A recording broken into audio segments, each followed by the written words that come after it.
Hello, everybody. How's everyone doing today? So, I'm sure quite a few of you are probably sitting there scratching your heads wondering why somebody like me would sit down and take the time to watch a movie called DJ Cinderella. Or I guess it's called Cinderella Pop, depending on which country you're watching it in. And to answer that question, it would be that I would like to do this whole movie review thing for a living one day, and in so doing, like every other job, I'm gonna have to sit down and watch some stuff that I'm really not interested in. But on the flip side, the example that I tell everybody is that every once in a while you get a movie like The Incredibles, and that is a very rare movie in that it was marketed to kids and it was meant to be seen by families. However, on the low end, it's actually about a dude going through a midlife crisis, which adds to the range of relatability for the movie and then gives the movie more depth and more layers, and in my opinion, adds more quality to it. But not unexpectedly in this movie, I didn't really see a whole lot of that. But at the same time, I don't think this movie was out to seek the opinions of people in my demographic, so I can't trash the movie completely just for the fact that I'm not the aim. But as the title would suggest, it's essentially an updated version of the Cinderella story that we all know. But I'll give the movie some credit because not only did they try and update it, they also tried to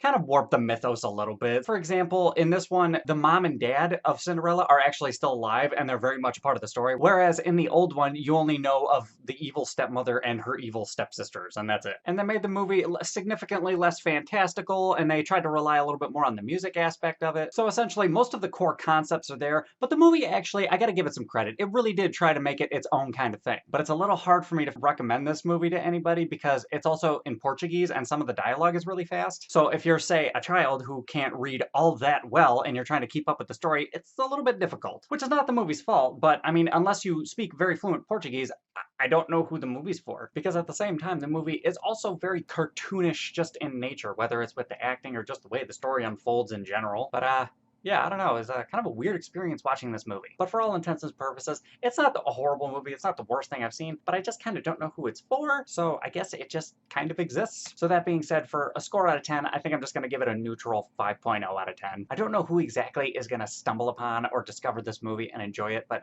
whoever does, more power to them, because that's one more happy thing they can say. But either way, those are my thoughts. What are your thoughts on this movie? Do you guys have any thoughts? Hop in the comments. Let me know what's up. Other than that, if you like this review, give me a like, subscribe to all that other BS, and I'll catch you guys later.